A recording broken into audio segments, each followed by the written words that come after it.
Bien. Alors, monsieur le rabbin Citruc, chers amis... Ah non, c'est pas mon discours, c'était celui de Sabine. Je suis trompé de feuille. Alors, merci beaucoup Sabine pour vos gentilles paroles. Merci de me recevoir ici.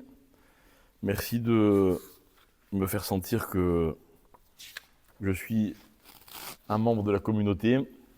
Et c'est vrai que une communauté, c'est une famille aussi, au sens peut-être un peu plus large. Mais si on ne retrouve pas cette chaleur et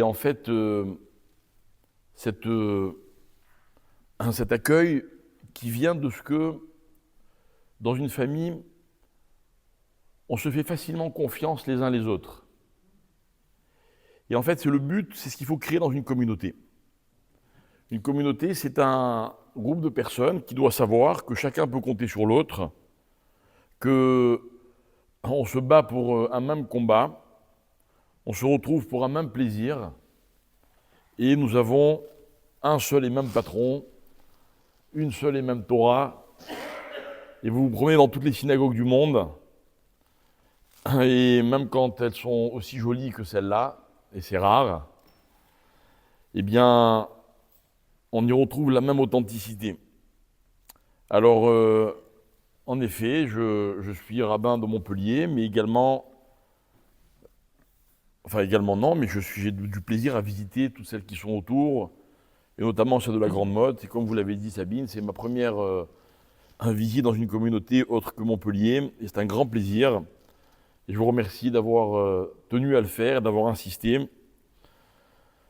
Et je vous remercie à tous d'être là. Voilà, c'est très gentil, ça fait plaisir de vous voir. Je n'ai pas trop l'habitude de faire des cours sur le Shabbat.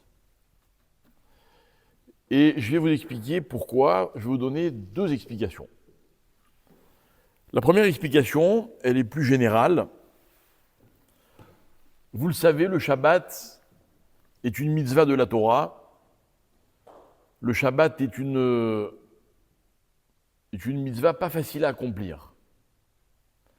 Il y a dans la mitzvah de Shabbat 39 travaux qui vont donner des myriades de règles, de lois, merci beaucoup, de règles de loi qui ne sont pas toujours faciles à observer.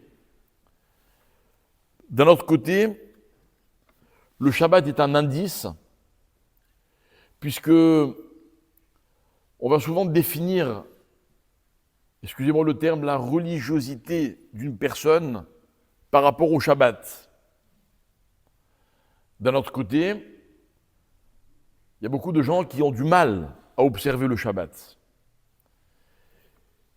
La raison pour laquelle j'en parle très peu, c'est parce que je considère qu'il est très important de mettre tout le monde à l'aise, et donc a fortiori, il est très grave de mettre les gens mal à l'aise. Voilà pourquoi vous m'entendrez très peu faire de cours de halakha, dire ça c'est permis, ça c'est interdit, parce que je crois que il est très important de mettre, j'ai pas dit plus important, mais très important de mettre l'accent sur ce que nous avons en commun, plutôt que ce que nous avons de différent les uns et les autres. Et si moi je fais une mitzvah et d'autres ne la font pas, et d'autres en font certaines que moi je n'observe pas, il ne faut surtout pas que dans une communauté ça puisse créer le moindre sentiment de différence. Ceci étant, comme vous l'avez dit Sabine, hier c'était Shabbat mondial, donc c'est un peu à l'ordre du jour. C'est un peu un événement comme une fête juive que l'on retrouve. Le Shabbat, on le retrouve toutes les semaines, donc il passe un petit peu plus, on va dire, discrètement, mais c'était l'occasion d'en parler. On va en parler plus au niveau de sa valeur qu'au niveau de ses règles. Et la deuxième raison pour laquelle j'en parle très peu, c'est parce que, je vais les raconter de nombreuses reprises, un cours sur le Shabbat me rappelle l'un de mes plus cuisants échecs de ma carrière. Pourquoi ? L'histoire se déroule en l'année peut-être 1995 ou 96, ça fait un bail. À l'époque, je donnais des cours à l'université du Mont Scopus de Jérusalem, Harat Sophim. Il y avait beaucoup d'étudiants francophones, c'était très sympa, on se retrouvait toutes les semaines. Et ils avaient des activités un peu comme ça se fait ici ou là, au Lamy par exemple, dans les universités. Et puis, une fois par semaine, on faisait une conférence. Et cette conférence qu'on m'avait demandée sur le Shabbat était destinée à un groupe d'étudiants qui habitaient en France, non pas en Israël, mais c'était, je ne sais plus à quelle occasion, il y avait tout un groupe d'étudiants français qui étaient venus visiter les universités d'Israël, notamment celle de Harat Sophim à Jérusalem. Et le responsable m'a demandé un cours sur le Shabbat. Donc j'ai bossé mon sujet. Je suis arrivé, je croyais arriver prêt. Je suis dans un petit amphithéâtre très mignon, il doit y avoir peut-être 50 ou 60 jeunes. Le cours se passe très bien, je déroule tout mon raisonnement. Ça se passe à merveille, en tout cas c'est l'impression que j'ai. Et j'explique. Là aussi, je ne rentre pas dans le côté halachique et dans les lois du Shabbat, mais j'explique la beauté du Shabbat. Et voilà que, vers la fin de mon cours, il y a une étudiante qui prend la parole, qui m'interrompt, en levant le doigt, j'imagine, enfin ça s'est fait correctement. Et elle me dit « Excusez-moi, monsieur, mais vous dites n'importe quoi. » Textuellement, hein. Il y a des phrases qu'on n'oublie pas dans la vie. Et je dis « Ah bon, pourquoi ? Pourquoi tant de haine ?» Et elle me dit « Vous expliquez depuis tout à l'heure que le Shabbat c'est très sympa et très agréable. » Eh bien moi je ne suis pas d'accord. Et elle se retourne vers ses amis, tous les étudiants, et elle leur dit « Vous voulez que je vous dise ce que c'est le Shabbat ? Le Shabbat c'est une galère. » Comme ça. Le Shabbat, en un mot, on ne peut rien faire. Mais je sentais qu'elle avait vraiment de la colère, quoi. Donc tout le monde rigole. Je perds mon public, mais en une seconde, et mon cours, il part en fumée. Et là, je me dis, bon, il faut que Dieu y m'aide à rattraper la sauce. On discute, etc. Donc je rentre dans la discussion avec elle. Entre parenthèses, juste comme ça, pour que vous compreniez, aujourd'hui, elle habite Jérusalem, elle est mère de famille, elle est religieuse, elle fait Shabbat. On l'a pas abandonné, hein. En galère, quoi. Non, pas du tout. J'ai peut-être contribué à un moment, mais... Bon, enfin, chaque fois il m'arrive de la rencontrer, chaque fois qu'on se voit, on en reparle, c'est sympathique. Et je lui pose une question. Enfin, on discute, et avant, je lui dis, mais raconte-moi, tu fais Shabbat ? Tu parles de Shabbat, tu parles de galère. Elle me dit, non, je ne fais pas Shabbat, mais j'ai fait Shabbat. Je dis, ah bon, raconte-moi. Et elle me dit, voilà, on n'était pas pratiquants. Et puis, lorsque j'étais âgé environ de 14 ans, mes parents ont fait Teshuvah. Et un beau jour, ils sont venus nous voir en disant, voilà, à partir de maintenant, on fait Shabbat. Et du jour au lendemain, arrivé le vendredi soir, tout était interdit. Donc, je comprends le problème. Je lui dis donc, en fait, tu as pratiqué, mais tu n'as pas goûté. On t'a imposé de force. Donc, je comprends parfaitement que tu considères le Shabbat comme quelque chose de très pénible. Voilà pourquoi, depuis, mes chers amis, je suis extrêmement prudent. Prudent, non pas parce que je vais imposer quoi que ce soit, et même si je le faisais, vous ne serez pas obligé de me suivre, mais parce que, en fait, dans la dimension du Shabbat, il y a quelque chose de très particulier. Comme on le disait hier à table, le Shabbat, il y a une saveur. Et cette saveur, il faut savoir l'apprécier. Vous voyez, très souvent, on est habitué à des plats, on aime ces plats, et puis quand on nous en fait goûter d'autres, qui ne sont pas de chez nous, vous connaissez l'expression, on est très réticent. D'accord ? Moi, je me rappelle la première fois de ma vie où j'ai goûté du gefilte fish. Vous savez ce que c'est, gefilte fish ? Ouais, vous voyez comme vous êtes fermés. Ok, hein ? Ouais, mais malheureusement, il y a aussi des séfarades. Alors, ça se passe, j'étais à Anvers, en Belgique. J'ai une famille, si je ne me trompe pas, il s'appelait Weiss. J'avais 9 ou 10 ans. Ok, on était en Shabbat organisé. On était invité chez des familles. Et puis j'étais avec un copain. On nous sert du gefilte fish, je ne sais pas ce que c'est. Mon copain qui était avec moi, il goûte avant moi. Et là, une exclamation terrible. Il me dit, mais c'est pas mangeable. Bon, et c'est vrai que ce coup-là, j'ai pas kiffé le gefilte fish. Ok. J'ai regoûté plus tard. Aujourd'hui, je supplie ma femme de temps en temps de bien vouloir me faire du gefilte fish. D'accord? C'est succulent. C'est très bon. Très bon. Non, mais je peux vous y raconter pire. Hein. Il m'arrive même de manger de la daphina, vous vous rendez compte? Attention quoi? C'est moi qui ai le micro. Ah non, il marche pas. Ah, d'accord? J'ai même fait goûter et apprécier de la pkeila des Marocains. Mais oui. Oui, mais Trimusien. Merci de me le rappeler. Mes chers amis, les saveurs, il faut savoir les apprécier. C'est pas naturel. Le sujet est clos, mesdames. On raconte une très belle histoire. C'est l'histoire d'un jeune homme qui est marié depuis quelques jours. D'accord? Donc il s'est marié, il mange chez sa femme, évidemment, matin, midi et soir, une semaine, 10 jours, 15 jours, puis au bout il y a un jour où il réussit à s'échapper, sa femme est occupée, il dit « Ok, t'inquiète pas, je vais aller manger chez ma mère ». D'accord? Donc il appelle sa mère, écoute, je viens manger à la maison, sa mère, elle est aux anges, elle lui prépare tout ce qu'il aime, etc. Vous imaginez le repas, comment il se passe bien, il y a son père, sa mère et lui. Et il se régale. Il termine le repas, il dit ah, la vérité, il n'y a pas comme la cuisine de sa mère. Et sa mère, elle est toute heureuse, jusqu'à ce que son père, le mari, il rajoute et il dit ah, c'est vrai ça. D'accord? Ça, c'est le petit commentaire sur les saveurs. Le Shabbat, mes chers amis, c'est quelque chose qui s'apprécie. S'apprécie.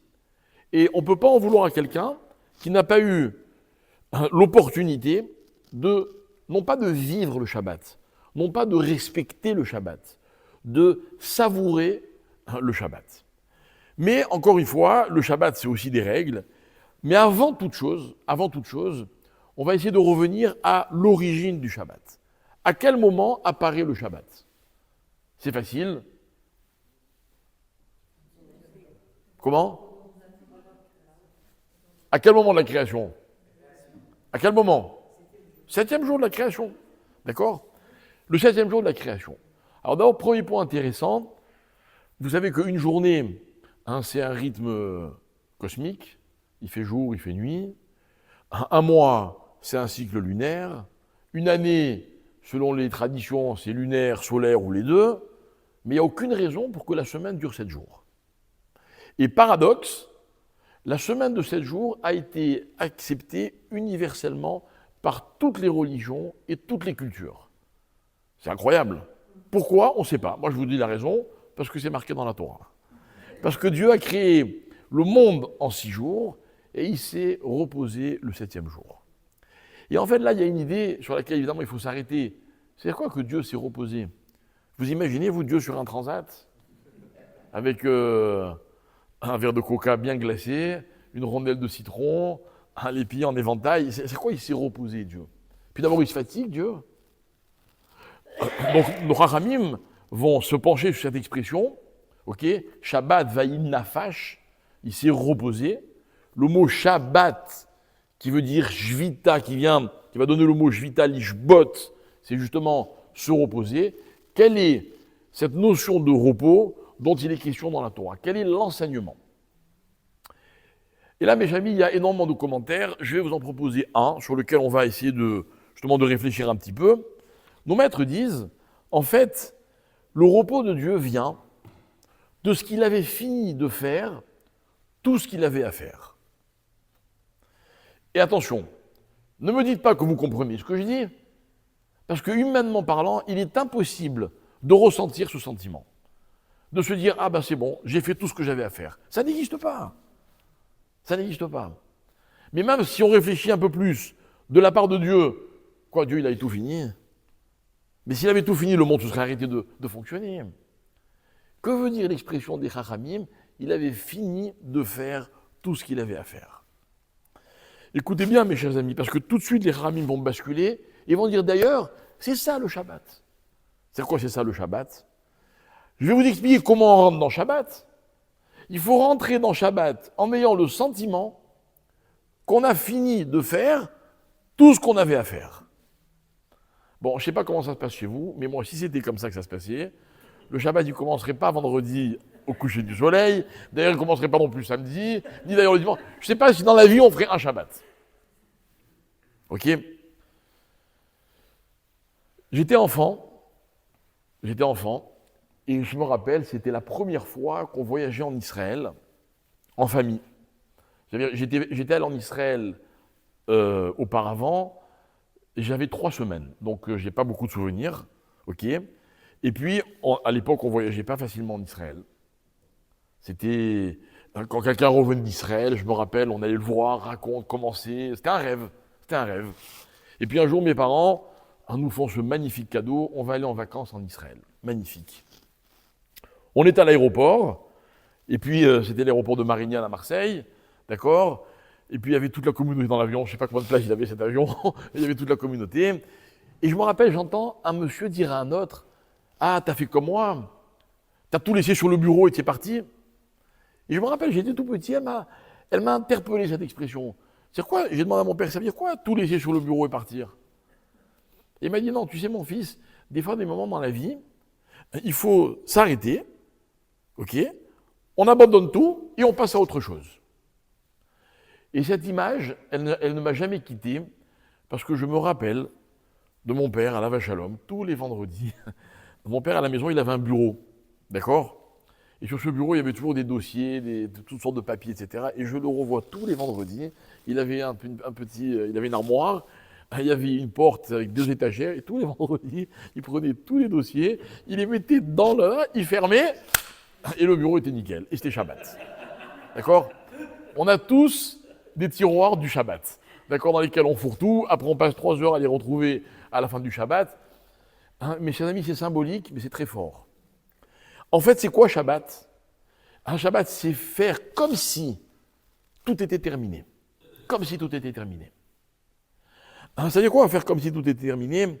Et je reviens à mon idée, à mon exemple, celui des vacances, à cette personne qui disait, c'était les vacances, donc j'ai dû tout laisser, tout abandonner. Quand on va en vacances, mes chers amis, quand on va se reposer, pour vous, c'est quoi le repos? Pour moi, je vais vous dire, c'est un peu tout oublier, quoi.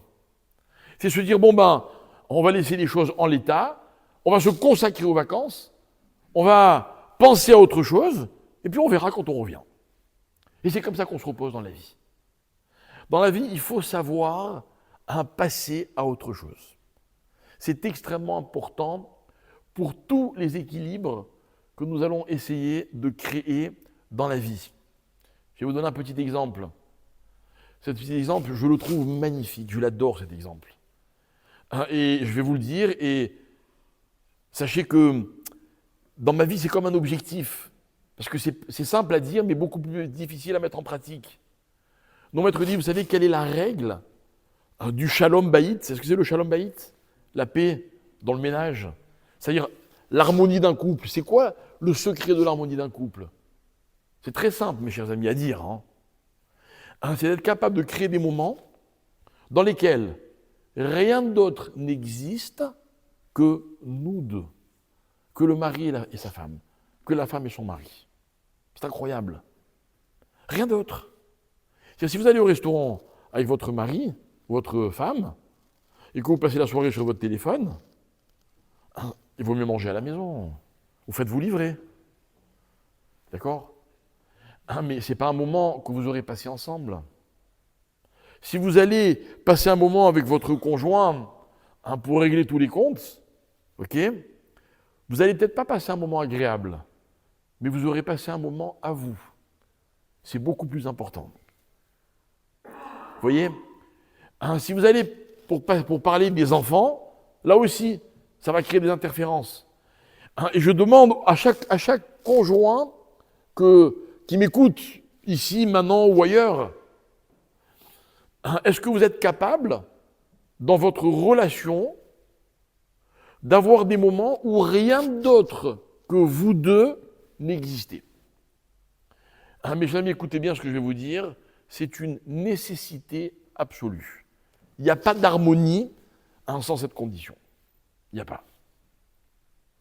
Et malheureusement, si il arrive que des couples échouent, je crois que c'est l'une des raisons. Ils n'ont pas su créer des moments. Un moment, mes chers amis, ce n'est pas forcément un moment qu'on a préparé longtemps en avance. Vous savez, moi, il m'est arrivé très souvent de donner à des couples le petit conseil suivant, à l'un ou à l'autre, de dire comme ça, de temps en temps, par surprise, tu téléphones à ton mari ou à ta femme et tu lui dis, t'as 1 heure, viens on va prendre un café. C'était pas prévu. Si vous l'avez jamais fait, vous n'imaginez pas le bien que ça peut faire. Il n'y a rien d'autre. Il est écrit dans la Guémara que le moment le plus précieux pour un couple, on va parler d'intimité, mais on a des jeunes, donc on fait attention à ce qu'on dit. La Guémara, elle dit, le moment le plus précieux de la vie d'un couple, ce serait le Shabbat, soir, à minuit. Et tous les commentateurs demandent dans le Talmud, c'est quoi, c'est un mode d'emploi? Ça n'a rien de naturel, si vous me donnez autant de... Non, la Guémara dit, les Chachamim ne disent pas du tout, c'est pas ça. Écoutez bien l'idée. L'idée, c'est qu'en fait, le Shabbat, on est censé ne pas travailler. Donc on est dégagé des soucis de la semaine. Et je vais y revenir pour vous expliquer à quel point, pendant Shabbat, on est libéré de certains tracas. Vous allez voir. Deuxièmement, il fait nuit. C'est quoi la nuit? Est-ce que vous vous êtes déjà retrouvé dans l'obscurité? Sans doute. Je ne sais pas ce que vous avez ressenti, on va essayer d'intellectualiser un petit peu l'expérience. Nos maîtres nous disent que l'obscurité est une situation dans laquelle je sais qu'il y a des éléments autour de moi, mais je ne les vois pas. Et comme je ne les vois pas, il m'est beaucoup plus facile, écoutez bien, de ne pas les prendre en compte, de ne pas en tenir compte. C'est-à-dire, en d'autres termes, je fais comme si ça n'existait pas. J'éteins la lumière, je ne vois plus rien, je suis tranquille. Je sais pertinemment que quand je vais la rallumer, tout sera au même endroit, vous voyez. Donc, mesdames ou messieurs, voilà, j'ai un bon conseil à vous donner. Des fois, vous rentrez chez vous le soir, il est un peu tard, vous n'avez pas les nerfs de ranger votre maison, il y a un peu de désordre, vous avez reçu de la famille, des amis, etc. J'ai un super conseil, éteignez la lumière, on verra demain. Mais c'est vrai, c'est vrai. Et la Guémara dit, pourquoi minuit? C'est ce qu'a dit la Guémara, dit, parce qu'à minuit, évidemment, c'est dans une autre époque. À l'époque, on entendait malheureusement ce qui se passait en dehors de chez nous, chez les voisins, dans la rue, les maisons étaient mal isolées, pas comme aujourd'hui. On est à l'époque du Talmud. Et la Guémara disait parce que à minuit, c'est l'heure à laquelle ceux qui se couchent tard sont déjà couchés, et ceux qui se lèvent tôt ne sont pas encore levés. Donc on n'entend rien. Quand on n'entend rien, on voit rien et on pense à rien, on peut être l'un que pour l'autre, et avoir l'autre que pour soi. Et c'est ça le secret de l'intimité d'un couple. Ce sont des moments qu'il faut savoir créer. Mais vous noterez que la Guémara commence par dire que la première condition, c'est le Shabbat. Donc ça m'indique plus ou moins quelle est la définition du Shabbat. C'est quoi Shabbat? Eh bien, c'est un moment où plus rien ne compte. Je suis en dehors de tout. Je vais vous apprendre quelque chose. Celle-là, elle n'est pas difficile à mettre en application, elle ne met mal à l'aise personne. Vous savez que Shabbat, il est interdit de parcourir une certaine distance en dehors d'une ville le Shabbat. La distance, c'est ce qu'on appelle 2000 coudées, ça fait à peu près 1,2 km. Par exemple, il serait interdit d'aller de la Grande Motte jusqu'à Montpellier, même si je pouvais le faire physiquement. Pourquoi? On ne doit pas traverser d'espace géographique non habité au-delà de 2000 coudées. Pourquoi? Parce que Shabbat, c'est ce qui se passe ici, pas ailleurs. Parce que si je suis ailleurs, je ne suis plus dans mon Shabbat. Elle est belle, non? Et pourquoi on ne peut pas téléphoner Shabbat? Parce que quand on téléphone, on parle à quelqu'un qui est ailleurs. On ne veut pas. On sort du Shabbat. Vivre un vrai moment, l'intensité d'un moment, c'est quand on est capable de se concentrer sur ce qui se passe ici et maintenant. Je vais vous donner une autre indication. Elle est un peu moins grave, celle-là, d'ailleurs beaucoup plus difficile à respecter. Il est écrit dans certains livres que Shabbat, on n'a pas le droit de faire des projets de ce qu'on va faire plus tard. D'accord ? Et moi, j'ai grandi avec cette phrase de mes parents qui nous disaient « Vas-y, raconte ce qui va se passer, et tant pis pour toi, ça ne se fera pas. » Et nous disaient mes parents « Si vous faites des projets le Shabbat pour après Shabbat, de toute façon, ça ne se réalisera pas. » Bon, ce n'était pas une malédiction, hein, mais c'était...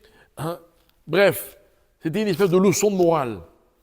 Shabbat, c'est maintenant, ici. Et c'est magnifique.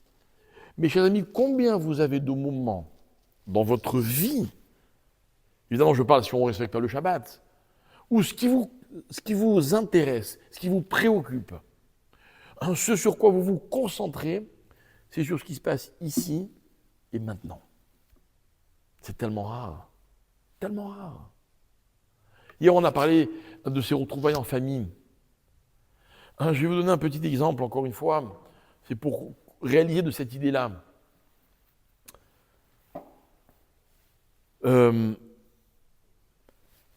Pour communiquer, Dieu nous a donné des outils. C'est un cadeau magnifique. On a une bouche, on a des yeux, on a des oreilles. Je vous parle, vous m'écoutez, mais si ce n'était que ça, vous pouvez m'écouter et me voir. Magnifique, non ? D'ailleurs, en général, quand on entend sans voir, c'est pas pareil. C'est comme quand on voit sans entendre. N'est-ce pas ? Très bien. Si l'idée vous a plu, attention, elle va se retourner contre vous. Parce que je m'adresse à tous les parents. Quand vous parlez à vos enfants, ou quand vous parliez à vos enfants, ils ont peut-être grandi entre-temps. Est-ce qu'il vous arrivait de leur parler, par exemple, sans les regarder ? Ou est-ce qu'il vous arrivait de les écouter sans les regarder ? Eh bien, je vais vous dire un petit secret. Vous avez remarqué, ou est-ce que vous vous rappelez, vous savez, les petits-enfants, souvent, quand ils nous parlent, c'est un peu contraignant. Vous voyez ? J'explique ce que je veux dire. C'est le matin, on est un peu à la bourre, il faut aller à l'école, on va déposer les enfants à l'école en allant au boulot, on est déjà en retard, ok, on a préparé les goûters, les cartables, les manteaux, les machins, etc. Et puis là, le gosse, il vient et il veut nous dire quelque chose. Bon, alors on est des bons parents, on dit oui, qu'est-ce que tu veux ?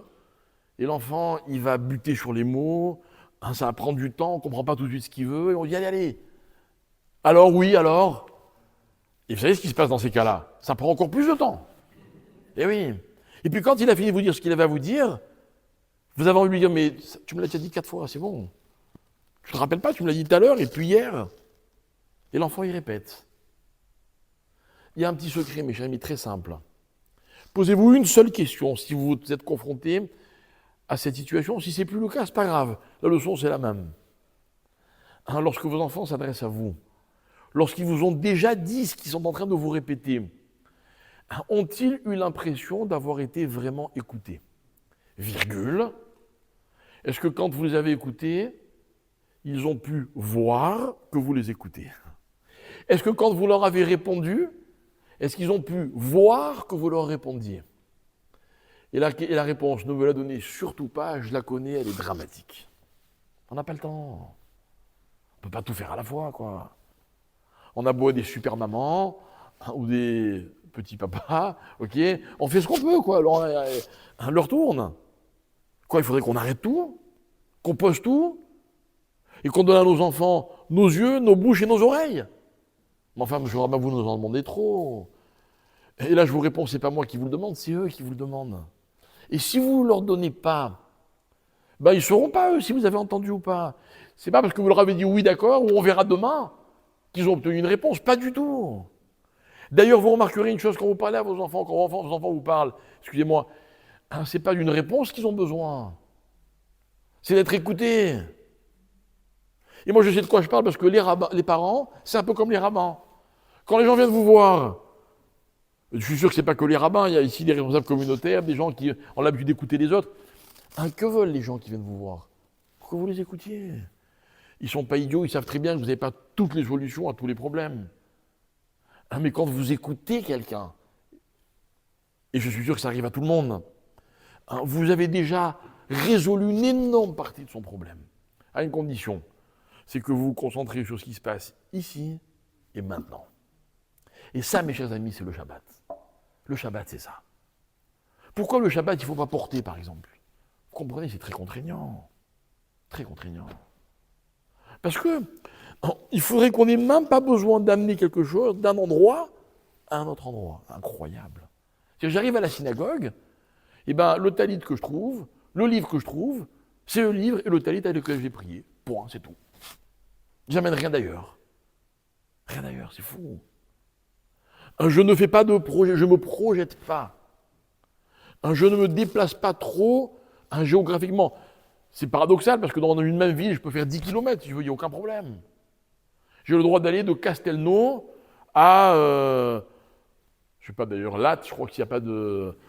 d'accord, les maisons sont... Il n'y a pas d'interruption, il n'y a pas de problème. Ah mais c'est des kilomètres. Enfin, je ne sais pas si je me trompe ou pas. Ouais, d'accord. Vous avez compris, enfin, moi je voulais vous dire du 15e arrondissement jusqu'à Albert. Bref, ok, on s'est compris.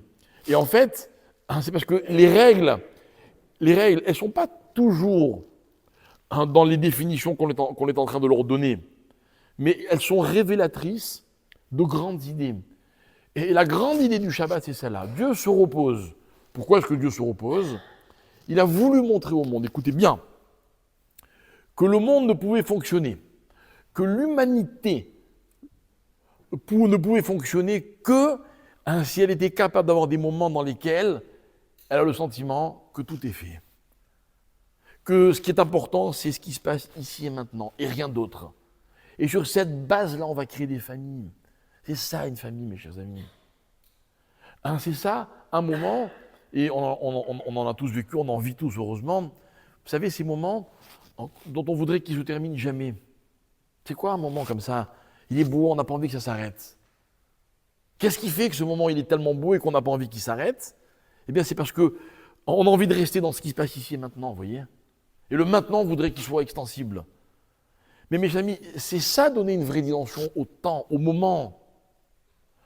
Le plus beau moment de la vie, c'est quoi? Alors, on va donner deux définitions du plus beau. Même si c'est contradictoire, vous allez comprendre un peu plus tard. D'abord, on va parler du présent. Le présent. Mais mes amis, ce qui compte, c'est le présent. Vous vous rendez compte que dans la plupart de nos soucis et de nos angoisses ne concernent non pas le présent, mais l'avenir. Et trop souvent, on se gâche le présent à cause d'un avenir qui est d'ailleurs incertain. La Gemara raconte une histoire terrible. Elle raconte l'histoire d'un homme qui avait un procès grave, certes. Et il s'est fait un souci monstre. Il a vécu un enfer, ça a duré des mois et des années. Et vous savez comment c'est terminé? Il est mort la veille de son procès. Et les ramis m'ont dit, le pauvre, il s'est fait du souci pour rien. C'est fou. La leçon, elle est magnifique. Alors, il faut prier pour que ça se finisse pas toujours aussi dramatiquement. Mais pourquoi se gâcher le présent à cause du futur? C'est ça le Shabbat. Il n'y a pas de futur. Après Shabbat, il n'y a plus rien. Après Shabbat, on verra. C'est une autre dimension. C'est magnifique. Encore une fois, vous vivez un moment avec une personne que vous aimez, tout le reste, on verra après. Pourquoi vous voulez gâcher ce moment? Pourquoi vous voulez vous priver de ce qui est réel pour quelque chose qui n'est pas réel? Pourquoi voulez-vous vous priver de ce qui est là pour quelque chose qui n'est pas là? Ainsi, Dieu a fait le monde si grand, géographiquement. Ainsi, pour aller d'un endroit à l'autre, il faut... Et vous avez remarqué, de nos jours, on est très gâtés parce qu'on va facilement d'un endroit à un autre. C'est vrai ou pas, par rapport aux précédentes générations? Mais vous remarquerez une chose, c'est que comme il y a de plus en plus de bouchons et d'embouteillages, donc finalement les distances, elles restent presque les mêmes. C'est fou. C'est ce que Dieu veut. Pourquoi? Parce que Dieu veut aussi qu'on apprenne justement à se concentrer sur l'endroit dans lequel nous nous trouvons. L'endroit. Et en fait, le Shabbat, mes chers amis, c'est un espace. C'est un espace. Vous savez que Dieu a tout compartimenté. Toute la création du monde est compartimentée. Le temps, l'espace, on vient d'expliquer, les personnes.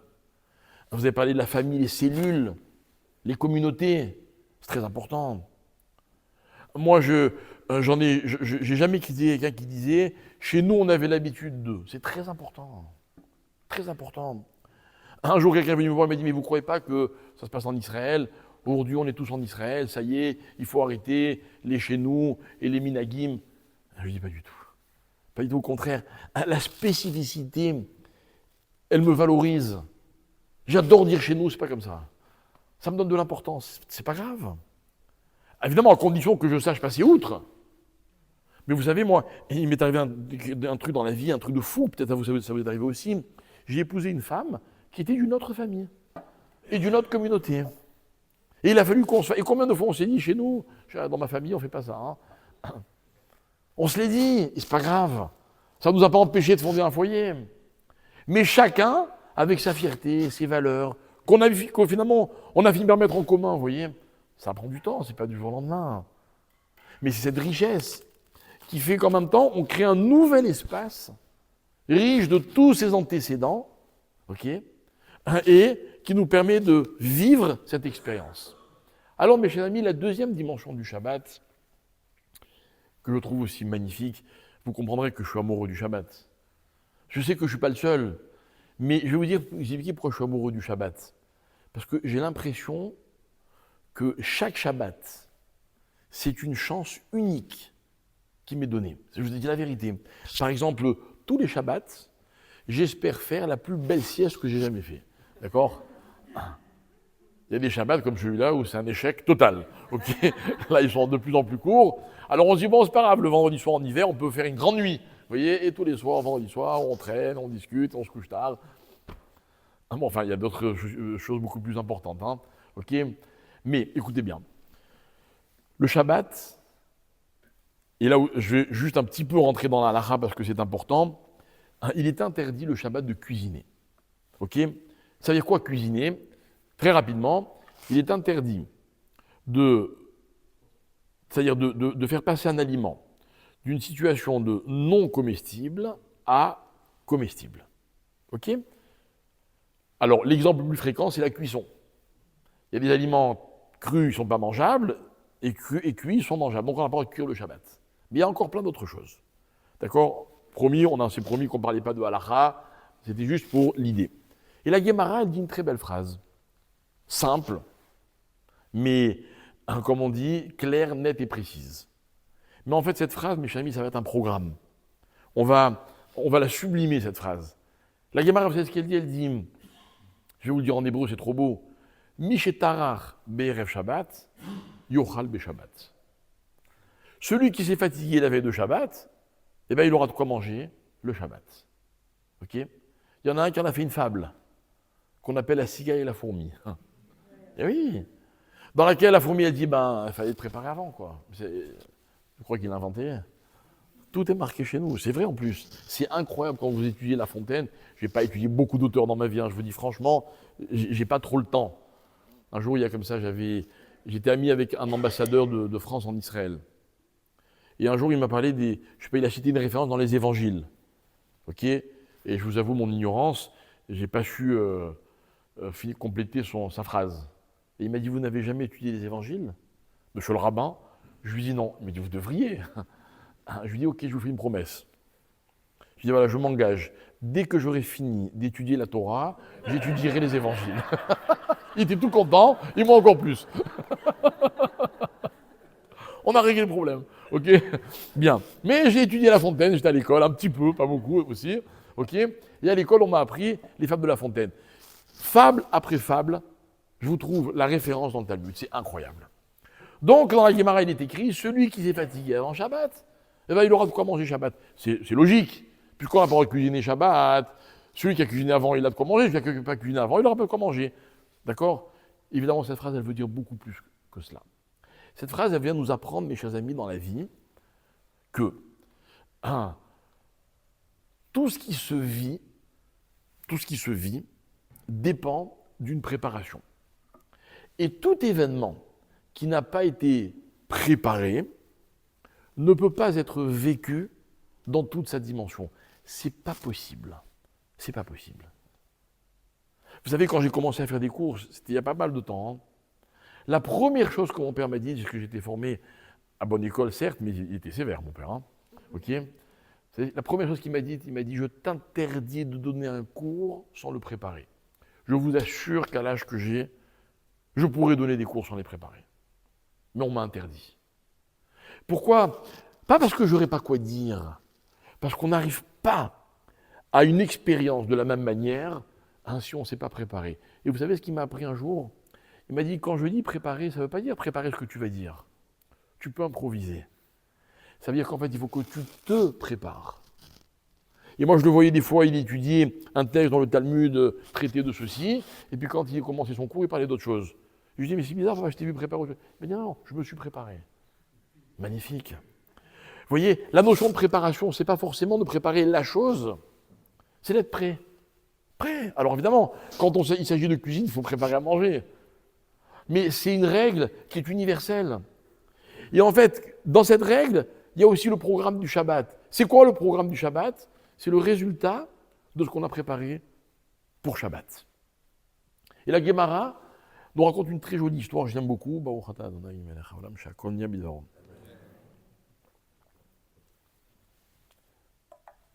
Elle nous parle de ces célèbres deux antagonistes que rapporte très souvent le Talmud, Beth Shammai et Beth Hillel, Hillel et Shammai, deux maîtres, deux géants de la Torah, qui ont passé leur vie à ne pas être d'accord. Ils n'étaient jamais d'accord. Mais, comme on le disait la semaine dernière dans un cours, mais Hillel et Shammai, ils avaient beau ne pas être d'accord, les filles de Shammai épousaient les fils de Hillel, et les filles de Hillel épousaient les fils de Shammai. C'est-à-dire qu'au-delà de tous leurs désaccords et de tous leurs débats, ils avaient une proximité. Pourquoi? Parce qu'en fait, ils étaient tous les deux à la recherche de la vérité. On a le droit d'avoir chacun son parcours pour y arriver. Du moment qu'on cherche la même chose, alors on est dans le même combat, il n'y a pas de problème. Donc Hillel et Shammai sont admirables à tout point de vue. Et parmi les divergences qu'il y avait entre Hillel et Shammai, raconte la Gemara, elle nous raconte la préparation du Shabbat. Et elle nous dit la chose suivante, écoutez bien. Elle nous raconte que Shammai, tous les dimanches matins, donc le lendemain de Shabbat, pour aller à la yeshiva, il traversait le marché. Et tous les dimanches matins, quand il traversait le marché et qu'il trouvait un beau fruit, il dit, oh là là, il est trop beau ce fruit, je vais l'acheter pour Shabbat. Et il achetait le dimanche les plus beaux fruits qu'il trouvait pour le Shabbat, qui suit. Le lundi matin, il ressortait de chez lui, il retraversait le marché pour revenir à la yeshiva. Et là, Gemara raconte que lundi, il trouvait toujours un plus beau fruit que celui qu'il avait trouvé dimanche. Il dit, magnifique, je vais le garder pour Shabbat. Donc le lundi, il mangeait le fruit qu'il avait acheté dimanche, et le fruit qu'il avait acheté le lundi, il le gardait pour Shabbat. Et le mardi, eh bien, il trouvait encore un fruit encore plus beau, donc il mangeait celui de la veille, et ainsi de suite. Et le vendredi, il trouvait toujours le plus beau fruit de la semaine. Et nos maîtres nous expliquent, en fait, regardez qui était Shammai, il vivait pour le Shabbat. Il vivait pour le Shabbat. Et comme il vivait pour le Shabbat ne l'a jamais abandonné. Donc, on faisait toujours en sorte dans le ciel pour que le plus beau fruit, il le trouve le vendredi, la veille du Shabbat. Voilà l'intimité qu'il avait avec le Shabbat. Hillel, c'était un peu différent. Hillel, le dimanche matin, il traversait le marché pour aller à la yeshiva, il trouvait un très beau fruit, il l'achetait et il le mangeait. Le lundi, il retraversait le marché, il trouvait un fruit encore plus beau, il l'achetait, il le mangeait. Et le mardi, ainsi de suite. Okay. Et le vendredi, mes chers amis, il trouvait le plus beau fruit de la semaine et celui-là, il le gardait pour Shabbat.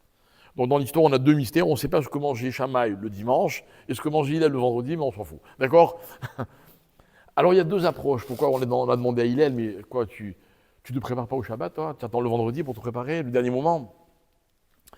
Et Hillel répondait, il disait, non, moi c'est un peu différent. Moi, mon Shabbat, je le vis tellement intensément que mon Shabbat passé continue de m'accompagner tout au long de la semaine qui suit. Et le beau fruit que je trouve le dimanche, c'est grâce au Shabbat de la veille. Et ce Shabbat, il m'accompagne tellement que lundi, je trouve un fruit encore plus beau, et ainsi de suite. Mais le vendredi, il faut préparer Shabbat. Donc là, je m'arrête, j'achète et je garde pour Shabbat. Deux approches identiques, mais tellement différentes. C'est-à-dire que le Shabbat, pour eux, c'était le moment phare de la semaine. Je vais vous raconter une très belle anecdote. Il y a de nombreuses années, j'ai eu la chance d'étudier avec un très grand rave, qui était d'ailleurs le grand rabbin d'Israël à un moment. Il s'appelait le Rav Mordechai Eliyahu, je ne sais pas si vous avez connu. C'était un homme d'une extraordinaire érudition, mais en même temps, c'était un homme qui était incroyablement humain. Mais vraiment une personnalité attachante, en même temps quelqu'un de très rigoureux. Mais voilà, j'ai eu un privilège fou, c'était grâce à mon père, d'étudier dans son kollel, puisque j'étais marié avec des enfants, mais surtout d'être je sais pas comment on peut appeler ça, son secrétaire. C'est-à-dire que quand il recevait du monde, 3 fois par semaine, les gens venaient le voir pour lui poser toutes sortes de questions, et chaque jour, quand il recevait, il y avait un élève avec lui. Et l'élève, il avait la lourde tâche de tout noter. Ça durait 2 heures. Mais en 2 heures, il recevait, je sais pas, peut-être 50, 60 personnes. C'était de la folie. Et le lendemain, on devait tout répéter au kollel où il y avait 50, 60 rabbins, l'un plus érudit que l'autre. Je vous dis pas, si on faisait la moindre erreur, on se faisait, on brûlait sur place. Bref. Et moi, j'ai eu le privilège, une fois par semaine, pendant presque toute une année, d'être assis à côté de lui. Et j'ai découvert des trésors qui sont marqués dans aucun livre. Vous savez, la Torah se transmet par la fréquentation d'un maître. Et le maître, un jour, il va juger de certaines situations et il va donner des réponses qui sont marquées nulle part. Nulle part. Et comme ça, j'ai découvert des petits secrets que je vous distillerai petit à petit, ok, quand l'occasion se présentera. Et là, il y a un jour une épouse qui vient voir le Rav et qui lui dit « Rav, je suis vraiment très triste. Ça va pas du tout. » Alors évidemment, qu'est-ce qui t'arrive? Et il dit « Voilà, mon mari refuse de me chanter le texte de Eshet Rahil qu'on doit chanter au moment du Kiddush le vendredi soir, qui est un hommage à l'épouse. » Et le Rav voit ça d'un très mauvais œil. C'est très grave de faire ça à sa femme. Alors, j'ai une de mes filles qui était un jour aux États-Unis, invitée chez une famille qu'elle ne connaissait pas par des amis, bref, un truc incroyable. Et le couple, c'était vendredi soir, le couple s'est disputé pendant le repas. Et le mari a dit à sa femme, la semaine prochaine, je ne te ferai pas Eshet Rahil. Que Dieu nous en préserve, c'est très grave. D'accord? Il y a des choses il y a des lignes rouges qu'on ne peut pas dépasser. Bref, une autre fois. Et donc le Rav convoque le mari. Il convoque le mari, il dit, je ne comprends pas, tu fais pas Eshet Rahil à ta femme? Alors il lui dit, non, j'ai du mal. Il dit, pourquoi tu as du mal? Alors je vais vous expliquer. Il dit, voilà, moi je viens d'une famille, moi chez ma mère, je vais vous raconter comment ça se passait. Le mardi, elle allait au marché, elle faisait les courses, elle achetait tout ce qu'il faut pour le Shabbat. Elle rentrait dans sa cuisine le mercredi matin, et elle en ressortait le vendredi après-midi, 1 heure avant Shabbat. Et quand elle posait la table du Shabbat, c'est simple, il n'y avait pas une place pour poser une cacahuète. Des salades, des plats, des viandes, des poissons, des desserts, une table incroyable. Il dit, ma femme, le vendredi après-midi, 1 heure avant Shabbat, elle descend à la Macolette, à l'épicerie, elle m'achète un pot de houmous et un pot de je sais pas quoi, elle achète les chalots, vous savez, qui sont coincés au fond d'un carré comme ça, ok, un peu écrasé, elle me les met sur la table. Rav, j'ai pas envie de chanter Eshet Rahil, j'arrive pas. Alors le Rav y réfléchit, enfin il fait semblant de réfléchir, et il dit, j'ai une idée. Voilà ce que tu vas faire. Pour ne pas faire de peine à ta femme, tu vas chanter Eshet Rahil tous les vendredis soirs, mais ne dis pas à ta femme. Hein. Dans ta tête, tu chantes pas pour ta femme, tu chantes pour ta mère. Et le mari dit qu'on a le droit de faire une chose pareille. Il dit oui, moi je t'autorise. Là, comme il était chacham, le Rav. D'accord, le mari dit d'accord, si c'est comme ça, il n'y a pas de problème. Un mois après, la femme revient voir le Rav et dit Rav, merci beaucoup, je revis. Je me sens considéré, mon mari me chante, j'ai trahi, ça me fait tellement de bien. Vraiment, merci, merci, merci, merci. Quelques semaines plus tard, le mari vient voir le Rav, il dit Rav, vous m'avez bien eu, hein. Vous êtes un magicien. Depuis que je chante Eshet Rahil, soi-disant pour ma mère, ma femme, elle a complètement changé. Elle va au marché le lundi, non j'exagère. Et elle me fait une table magnifique. Encore plus belle que celle de ma mère, ça c'est moi qui invente aussi. D'accord? Donc vraiment merci Rav. Et le Rav, en fait, il avait compris que quoi? Qu'il fallait donner une leçon et au mari et à la femme. Au mari de considérer sa femme, parce que vous savez, dans la vie, finalement, on ne demande pas grand-chose les uns des autres. On demande juste la considération. Si vous donnez l'impression que vous me considérez, vous pouvez tout me faire, tout me dire, j'accepterai. Si c'est le contraire, ça va être très difficile. Et surtout dans un couple. Et cette femme-là, elle avait besoin d'apprendre que pour valoriser quelque chose, il faut s'investir. Et s'investir, c'est préparer. C'est préparer. Vous m'offrez un cadeau. D'accord? Si vous avez fait un beau papier cadeau, si vous avez, c'est pas pareil que si vous me le donnez comme ça. Vous êtes allé, vous l'avez acheté, vous avez passé du temps, vous l'avez préparé. La préparation, mes chers amis, c'est ce qui valorise la chose, c'est-à-dire ou le moment, ou l'expérience, ou le cadeau, ou ce que vous voulez. Et ça, mes amis, c'est le secret du Shabbat. Pour reprendre une phrase que j'aime beaucoup citer, qui est une phrase de mon père, Alav Shalom, sans doute une des plus belles que moi, enfin que j'ai le plus aimé dans sa vie, il a répété, je ne sais combien de fois, il disait toujours, dans la vie, le plus beau jour, c'est la veille. C'est quand on est dans les préparatifs. Vous préparez une fête. Quand on y est dans la fête, elle est en train de se consumer, en train de se terminer. Quand on est dans la préparation, on n'est pas encore dans la fête et on a tous les plaisirs. C'est magnifique. Donc le Shabbat, c'est le résultat d'une préparation. Ça veut dire, mes amis, s'il y a tellement d'interdictions le jour du Shabbat, c'est pas pour rien. C'est pour qu'on se prépare.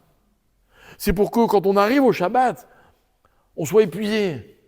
Épuisé pas de s'être fatigué, mais épuisé d'avoir laissé penser à tout ce dont on peut avoir besoin pendant Shabbat. Imaginez, vous invitez quelqu'un, c'est votre ami, vous l'aimez beaucoup. Et quand il arrive, vous avez préparé tout ce qu'il aime. Ok?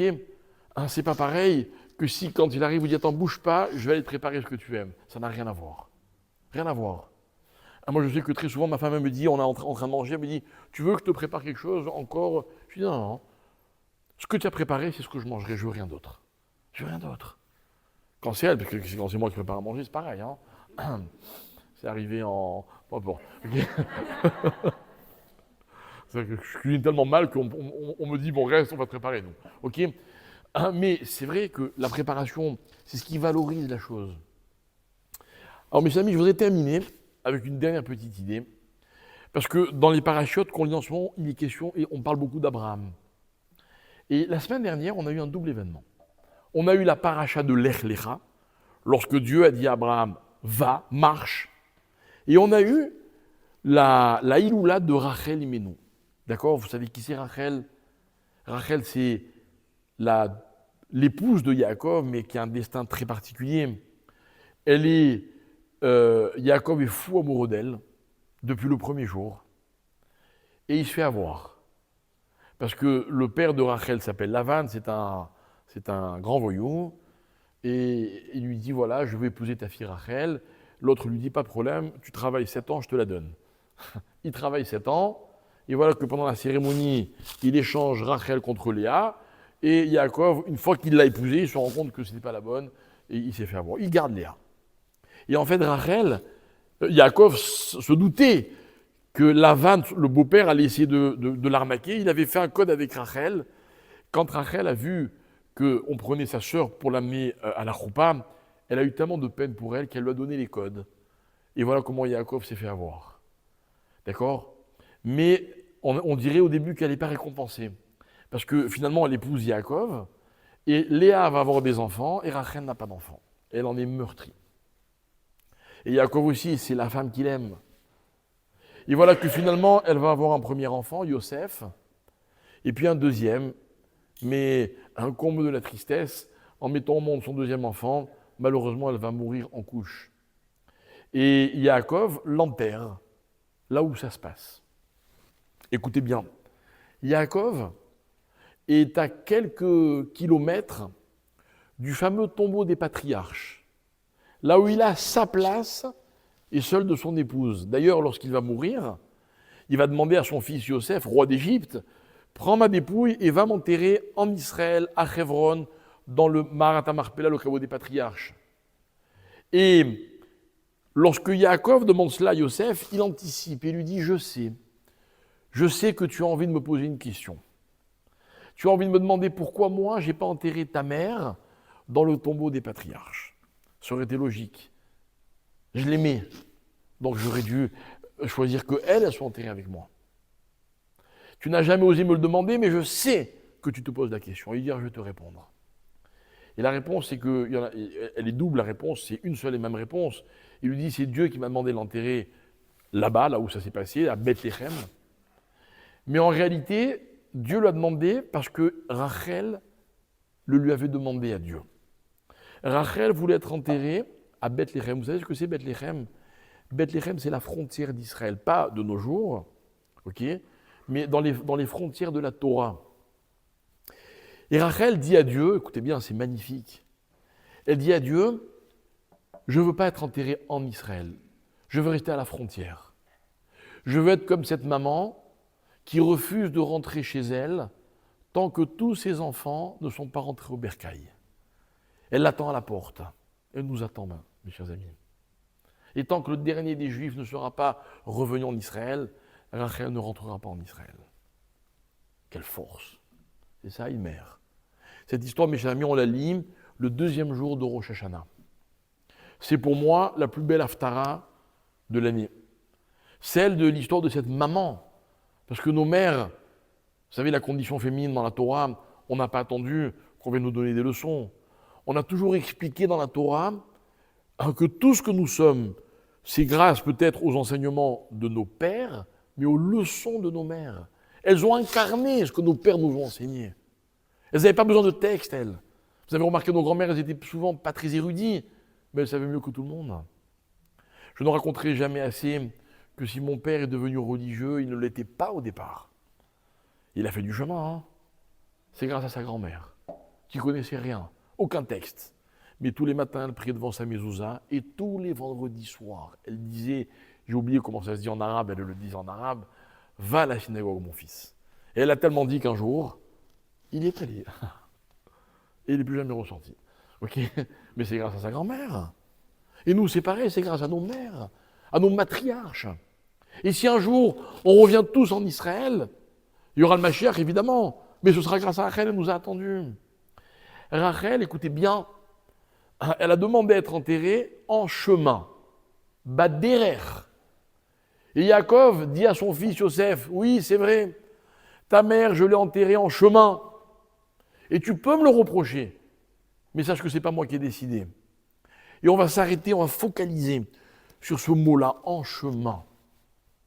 Et en fait, on va nous expliquer, mes chers amis, écoutez bien, je le tiens de mon maître, le Rav Moshe Shapira, dont je m'inspire énormément dans mes cours.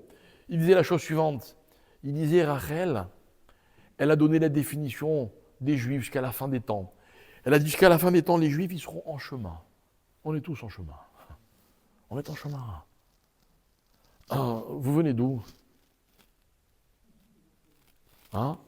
Ben là, en ce moment, vous êtes à Montpellier ou à la Grande Motte, mais une génération plus tôt, vous étiez en Afrique du Nord ou en Europe de l'Est. Ok. Et puis même là-bas, qu'est-ce qu'on a bougé? Qu'est-ce qu'on a bougé? Et puis on n'est pas arrivé, voilà. C'est momentané, on sait très bien. D'ailleurs, on remercie beaucoup les antisémites de nous rappeler qu'on est là, mais c'est que c'est provisoire. C'est provisoire, on est en chemin. Mais ce n'est pas seulement géographique, mes chers amis. Un juif est une personne qui est constamment insatisfaite, virgule, de ce qu'elle est. Un juif, il n'est jamais content de ce qu'il est, il veut être mieux. Il veut faire plus.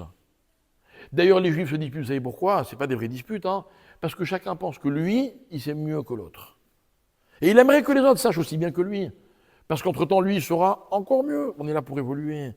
Quand vous êtes dans une synagogue, ce n'est pas juste pour réciter une prière et pour rentrer chez vous, hein, quand vous en êtes sortis, mes chers amis. Quand vous rentrez dans une synagogue, vous ne ressortez jamais le même. Des fois, vous vous en rendez compte, des fois, non. Parce qu'une synagogue, c'est un chemin. On rentre dans une synagogue pour aller quelque part. C'est ça, être juif. Celui qui est arrivé, ben c'est fini, quoi. On n'a plus besoin de lui. D'ailleurs, il n'a plus besoin de personne. Je dis toujours, Vous m'entendrez peut-être le dire si vous assistez à un mariage que je célèbre. J'adore répéter. Ma femme trouve que c'est trop, je l'ai trop dit, mais moi c'est pas grave, j'adore. Ok. Cette leçon de ce fameux Rav que je vous citais à l'instant, qui disait par exemple, il disait que le verbe aimer. Vous savez conjuguer le verbe aimer? Allez-y, aidez-moi. Comment conjuguer le verbe aimer? Mais non. Mais, c'était trop simple. Vous comprenez bien que c'est pas ça que j'attendais comme réponse. Ce Rav disait, écoutez bien, c'est magnifique. Ce Rav disait, le verbe aimer est un verbe qu'il ne faut jamais conjuguer au présent. Parce que le jour où on aime, ça veut dire qu'on a tout découvert, quoi. On est arrivé au bout du chemin. Un couple qui s'aime, ben, il est arrivé au bout. C'est quoi le programme de demain? Je ne sais pas s'il y en a un. Voilà. Une vraie déclaration, mes chers amis, c'est un couple qui se dirait l'un à l'autre, je t'aime, mais je vais t'aimer. Je vais t'aimer.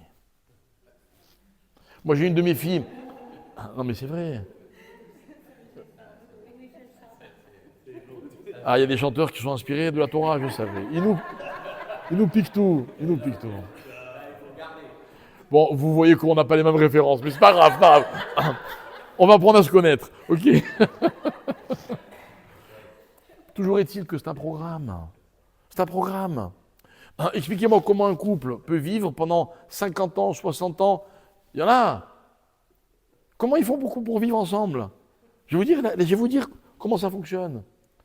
Parce qu'ils sont dans un projet. Le jour où ils considèrent qu'ils sont arrivés au bout, c'est là que c'est compliqué. Mais quand c'est un projet, c'est magnifique. L'amour, c'est trop beau pour quelque chose de figé. L'amour, c'est tellement beau que ça doit être un projet.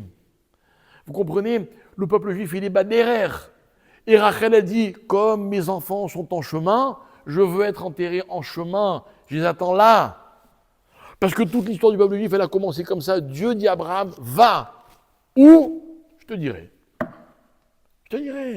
Et pour paraphraser encore une fois mon père à la Shalom, il disait toujours, si un jour un jeune homme dit à une jeune fille, on y va, si elle demande où, alors il disait, alors il vaut mieux qu'elle reste là où elle est. Mais c'est vrai, deux personnes qui se font confiance, peu importe où ils vont, sans cesser qu'ils aillent, qu'ils avancent. Vous comprenez? C'est ça le Shabbat. Le Shabbat, on ne peut le vivre quand on s'y est préparé. Alors heureusement qu'il y a le Shabbat, pour avoir le sentiment que de temps en temps, on arrive quelque part. On n'a plus besoin de savoir ce qui se passe ailleurs. Et je vais vous donner un petit exemple qui a été très douloureux. C'était le 7 octobre 2023. C'était Simchat Torah, mais en plus c'était aussi un Shabbat. Et on a entendu, on habite à Jérusalem, on a vu ce jour-là, on a eu d'abord les alertes, les sirènes, c'était terrible, parce qu'à Jérusalem, au Hachem, on est plus ou moins préservé. Enfin, c'était avant l'Iran. Ok? On a entendu une sirène, ça arrivait de temps en temps, une deuxième, c'était très rare, une troisième, ça n'arrivait jamais. On a compris qu'il y avait quelque chose de très grave. Mais on est allé à la synagogue quand même. Et voilà qu'en chemin, on voit des gens courir, des soldats monter dans des voitures, on se dit, voilà, il se passe quelque chose de très grave. Et puis après, on entend toutes sortes de rumeurs. Toutes sortes. Je me rappelle quelqu'un dit, il paraît qu'il y a 50 morts. On a dit, non mais ça va pas, toi, où tu vis. Et puis samedi soir, on entend une information. Au début, la première information que j'ai entendue samedi soir, il parlait de 150 morts. On dit 150 morts. Un attentat qui fait ça, c'est dramatique. D'accord? Vous imaginez ce qu'on a vécu après, comme vous d'ailleurs. Mais je me rappelle de ce fameux Shabbat, où j'ai dit aux gens qui étaient autour de moi, j'ai dit, on n'a pas le droit, on est dans Shabbat. Que celui qui peut aller se battre prenne sa mitraillette et y aille, ça c'est sûr. Mais celui qui ne peut pas le faire, il doit rester dans Shabbat, c'est dur. On se sentait condamné à faire Shabbat, mes chers amis. Condamné. Mais on a fait Shabbat. Alors en général, c'est beaucoup plus facile. C'est de se dire qu'on vit un grand moment. Il y a un grand moment, il a besoin de rien d'autre. Vous savez, le Shabbat, par exemple, c'est bien de ne parler que de Shabbat ou de Torah, ou évidemment, ça demande du travail. Mais pourquoi c'est une belle dimension? Parce que imaginez un événement qui n'a besoin de rien d'autre que de l'événement lui-même. Imaginez un couple qui se marie, et pendant qu'ils se marient, on leur raconte, on va dire, tu sais, il y a eu la Coupe du Monde, et ils vont vous dire, on s'en fout, on verra demain. Ah non, mais tu aimes le foot. Non, mais là, tu comprends ce que je suis en train de vivre. Rien ne m'intéresse, rien. Quand ils sont dans leur joie, rien ne peut ni altérer, ni ajouter à leur joie. Voilà ce que c'est que l'expérience d'un Shabbat, mes chers amis. L'expérience d'un Shabbat, c'est d'être capable de vivre un moment dans lequel il n'y a rien d'autre. Rien d'autre que ce qu'on est en train de vivre. Vous voyez, quand on vit l'expérience de l'étude de la Torah, comme maintenant, c'est aussi des moments qui sont intemporels. Ce qui se passe dehors, on verra tout à l'heure. Maintenant, ce qu'on vit, c'est trop important. C'est trop beau. Trop beau. Imaginez votre première date avec une personne qui vous plaît, mais vraiment, vous êtes raide dingue. D'accord? Vous êtes avec elle, vous ne voulez pas que ça se termine. Rien de ce qui se passe ailleurs ne peut vous intéresser. Ce serait ça le Shabbat. Un date avec Akadosh Baruch Hu, avec vos familles, avec les gens qui vivent ce Shabbat avec vous. Mais vous vous rendez compte, ce serait magnifique. Magnifique. Besoin de rien d'autre. Besoin de rien d'autre. C'est ça un couple parfait. C'est un couple qui sont capables, alors pas toute la vie parce que c'est impossible, mais de vivre des moments dans lesquels il n'y a rien d'autre. Eh bien Dieu et le peuple juif, c'est pareil. Dieu, il a tout fini. Quand il a tout fini, c'est quoi il a tout fini? Il a dit maintenant, je vais profiter de ce que j'ai créé. Et encore une fois, Dieu, il n'avait pas besoin ni des ruisseaux pour se désaltérer, ni des vaches pour manger des entrecôtes, ni du soleil pour bronzer. Il n'avait pas besoin de ça, Dieu. Ah, mais profiter, ça voulait dire que le monde est comme il est, et puis il y a un moment où je m'arrête, et je vis les choses telles qu'elles sont, et puis ça me suffit. On connaît tous des gens qui rêvent d'être riches, d'accord? Et toute leur vie, finalement, ils sont malheureux, parce qu'ils n'ont jamais atteint leurs objectifs. Et pourtant, ils avaient tellement plus que d'autres. Ils avaient largement, suffisamment. Non, mais ils voulaient autre chose. Le Shabbat, on veut rien. On veut que Shabbat. Alors oui, c'est vrai que c'est contraignant, je vous l'accorde. C'est vrai, je vous l'accorde. Alors oui, c'est vrai que, quelque part, on a l'impression que les rabbins ont été très sévères à l'égard du Shabbat, très sévères. Je pourrais vous écœurer du Shabbat en 2 secondes, mais je ne vais pas le faire, rassurez-vous. Okay, mais en même temps, la Torah, elle a voulu nous inviter à cette expérience. Être capable, à un moment dans la semaine, 24 heures par semaine. Et quand on le vit, on se rend compte à quel point ça nous donne de l'énergie de se reconcentrer sur nous-mêmes, de faire abstraction de tout le reste. Ce qui compte, c'est ce que nous sommes. Mes chers amis, c'est une très grande leçon. Je vous souhaite de devenir toujours plus, mais d'apprécier ce que vous êtes au moment présent, d'apprécier les gens qui vous entourent. Vous voulez que vos enfants grandissent, vous voulez qu'ils deviennent un tas de choses, mais sachez les apprécier tels qu'ils sont aujourd'hui. C'est de ça que vos enfants ont le plus besoin. C'est de ça que dans les couples, on a le plus besoin d'être appréciés tels que nous sommes.